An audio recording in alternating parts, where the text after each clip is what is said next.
Hey Shooby Doodlers, I am back working on Generation Moon Book 2. This is Generation Moon Book 1.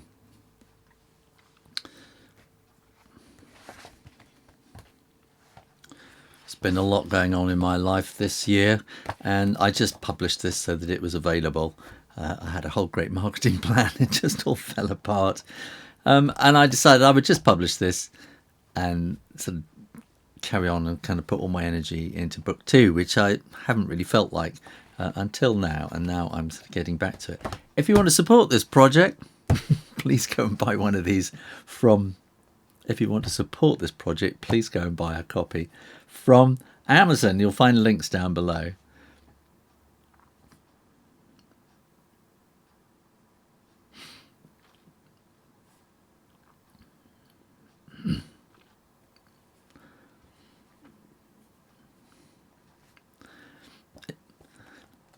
Give it to read it yourself, give it to a friend, read it yourself, give it to a friend, give it to your library or a school or something like that. And please do leave a review at Amazon too. Thanks. So,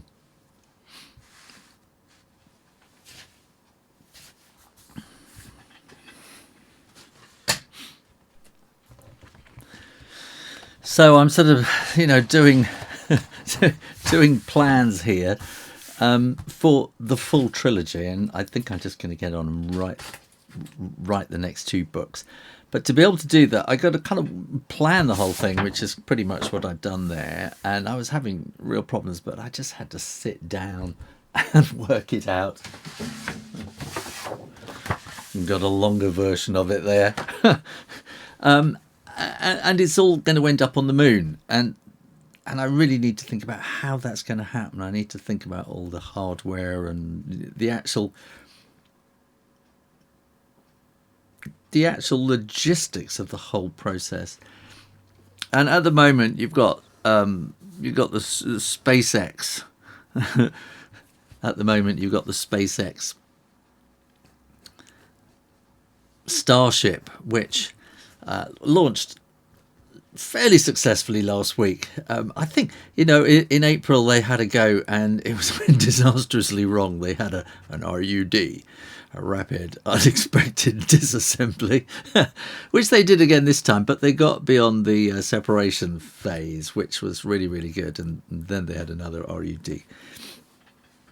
So this would be SpaceX. And then there is Blue Origin, which is Jeff Bezos's version. And it's kind of looking something like this at the moment, which is, it doesn't suit me. It just doesn't look right, that kind of thing. So these are human space landing systems, HLSs. And then there is Dynetics. And this looks really, really weird. And here I've been kind of sketching that kind of idea and thinking, how does this work? Because what I'm actually after is kind of a not a heap of junk, but a sort of make do and mend kind of spaceship. and what happens is, and I need to get it from so you're going to have the thing attached to the gateway, which is above the moon, and then that's going to come down and land. And I'm wanting to have a very, very, it should be kind of underneath here on the South Pole, really.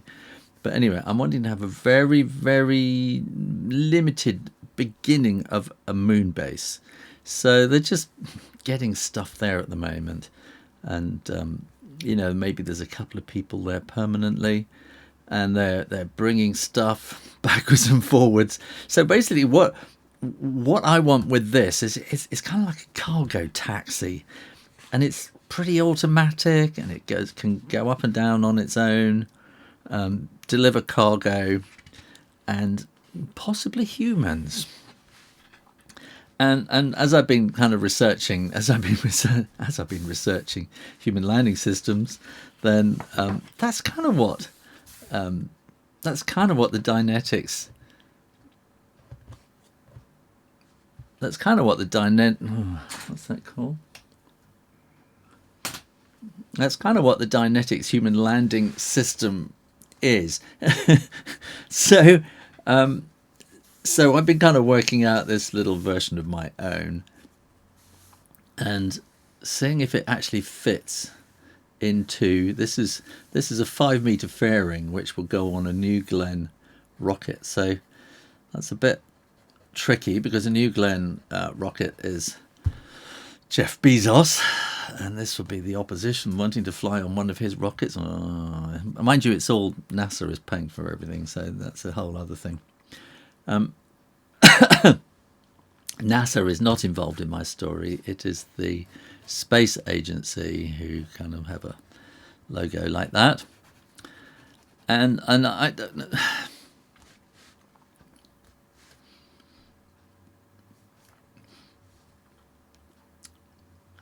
And what I'm imagining is this fairly, it kind of looks like a trampoline, really. And these are solar arrays, which are kind of pop-up things. If you've ever, those pop-up things that you see at exhibition stands, pop-up printed things. They're a bit like that, but instead of a printed thing, then you have solar panels on there, and these just sort of roll up and twist around, so they kind of fold down neatly for traveling. And then I really like when I first started looking into this, and a while back, and I looked at the Dynetics human landing system, I thought, oh my goodness, what is that all about? But I quite like it actually because it's got quite a low center of gravity, whereas this is all really, really high, easy to topple over, and so this will sort of cope with a little bit of an incline, like 10% incline, which is good, and because the legs are so far apart, you can kind of suspend a vehicle underneath there and just drop it down. And then these are cargo bags, basically. And I'm imagining there's some kind of wire system that they just sort of drop down. So they will sort of drop down here, and you'll be able to pull them out and do whatever it is you want and sort of move them to where you want. And they're all sort of packed in there like laundry bags, really. And then you've got the propulsion systems sort of right on the outside, so you're getting sort of a little bit more stability, really. And these sort of big vacuum rocket motors on the outside. And then right in the middle, you have this human core, which on the Dynetics version is circular, and I may still make it circular, but I don't see. I'm kind of imagining it being more that in cross section, so it'll be something like that. And then there's the door and the windows, and inside then you've got your beds and whatever going on in there, and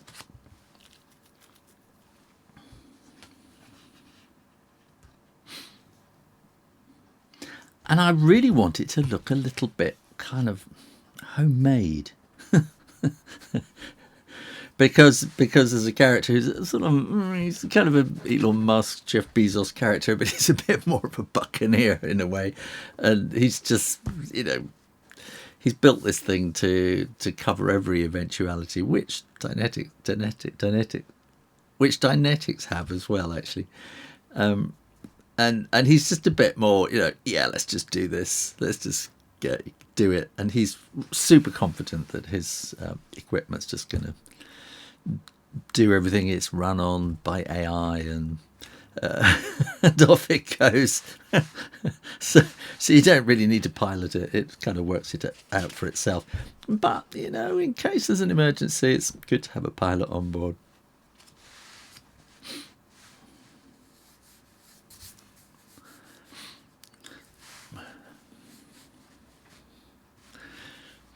So drawing it, I kind of feel I start up here, and it's sort of made with these sort of rolled steel bars, and you want to have this big sweep underneath it like that. And then we got the sort of propulsion ends like that, and then another bar is going to go across like that, and then we're going to want another one sort of down here a little bit going across. I'm sure, you know, if you're an engineer, you're going to tell me, but this would never work for a million reasons. But I just want it to look pretty cool. So then in the middle here, we're going to have, we want to have our human section, which is going to be kind of in like that. We're going to want a door. And we're going to want some guidance windows. There we are. And just to see what's going on, really. And somehow we're going to fit a ladder in there. So I think we're going to have some sort of thing going on there, which will extend down. And this now then has a thickness to it. So you can see here, that's about the thickness that it's. So it's going to be pretty square on the end, because it all has to fit inside this fairing. And when I say a fairing, then that's the sort of the bit up at the top like that, and then we get to the main block down here, which will be the actual kind of rocket. We'll have lots of little rockets there. When you hang on, when you all these rocket things. So when you see, I mean, if you may have seen SpaceX going up, there's like 36 little Raptor engines just blasting away underneath, whoosh, whoosh, whoosh, whoosh, whoosh, whoosh, whoosh. But once you get up into the vacuum of space, these little rockets with their little little bells at the end don't work, and suddenly you know you're going to need something with a much larger I can't think what the word is. Anyway, that sort of bell. So you may remember the Apollo spacecraft, which this is the command module, service module, with all those sort of things like that. And that had this enormous, great big rocket engine at the back. And this is all to do with the fact that it's in a vacuum and it's not at sea level. So you get vacuum and sea level engines. You're learning now, aren't you? There you are. So that would sort of go across there, something like that, and then we'd want these coming across, and then we'd probably have our solar arrays stuck up there, and of course they're motorized so that they can be, they'll be following the movement of the sun constantly, so they're constantly facing the sun at whatever angle they need to gain the maximum solar power. And then on the corners, of course, then we've got little sort of thruster motors like that. They'll be on the corners, something like that. And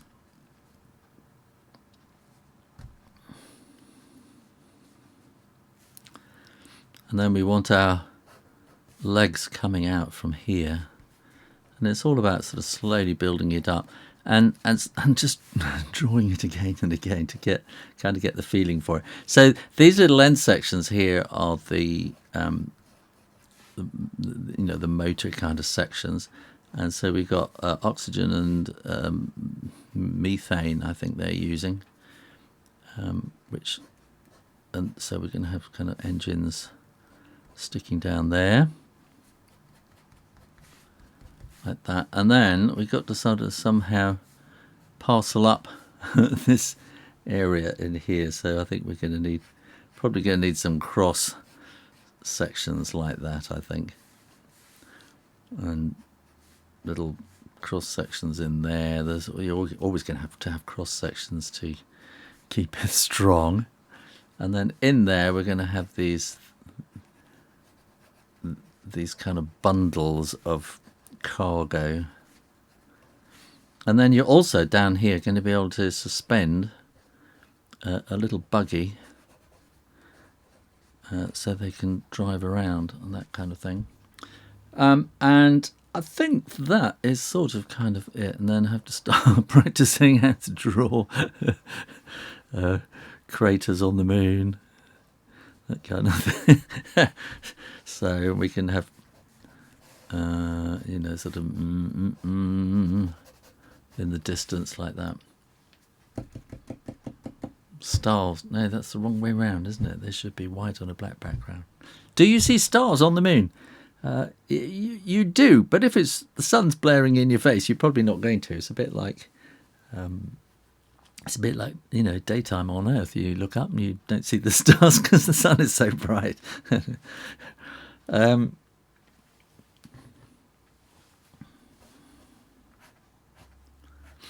So that's kind of where I am at the moment, and it's kind of really similar to this whole space thing is fairly similar to what's going on at the moment. I'm kind of assuming the space agency is an international space agency has taken over from NASA, and so they've kind of inherited the Artemis mission and equipment. So that's going, and then we've got Falcon 9s and space things. We've got the whole Chinese space program going on in the background, the Long March rockets and things like that. So so it's all quite fun working out these little things, and I think because I'm an illustrator, and I just really feel I need to work these kind of things out before I really start writing. I'm actually about halfway through writing the first book, but I sort of reached a point where I thought, I need to do a lot of research. So actually, I went to one of the new ChatGPT S's and I created one called Gile, G-I-L-E, Generative Investigative Literary Editor. I call it Gile. And I've been training it on to be helpful to me while I'm doing this project, and it's being an enormous hindrance every time actually it's not. No, it goes off and finds some really interesting things which would take me a long time to search for myself. But when it comes, and that's just pure research, so it's really good on that. But when it comes to anything creative, it just makes up a load of nonsense. So there we are. That's where I am at the moment. If you got questions, put them in the comments box down below. Do make sure you are subscribed to follow this project through. Thanks for watching. I'll see you next time. You take care now. Bye-bye. Diana Cashman's